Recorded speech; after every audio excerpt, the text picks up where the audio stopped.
চাঁদের আলোয় স্নান করা এক নির্জন নদীর তীর। হালকা বাতাসে পানির ঢেউগুলো যেন মৃদুসুর বাজাইতাছে। আকাশে পূর্ণিমার চাঁদ, যার আলো চারপাশকে এক অদ্ভুত মায়াবী রূপ দিতাছে।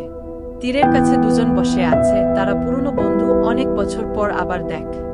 আকাশের দিকে তাকিয়ে মায়া বল, এই চাঁদ তো আগেও দেখেছি, কিন্তু আজ যেন অন্যরকম লাগতাছে। রূপক হাসছে, সম্ভবত চাঁদটা নয়, আমরা বদলে গেছি। মায়া কিছুক্ষণ চুপ করে রইল। তুমি ঠিক বলেছ, সময় সবকিছু পাল্টে দেয়। জীবন যে কেমন করে বদলে যায় বুঝতেই পারি না। রূপক ধীরে ধীরে বল, সময়ের সাথে অনেক কিছু হারিয়েছি, অনেক কিছু পেয়েছি, কিন্তু কিছু অনুভূতি কখনো বদলায় না। মায়া তার দিকে তাকাল। রূপকের চোখে সেই পুরনো মায়াবী চাহানি, যা একসময় তার হৃদয়কে নাড়া দিয়েছিল।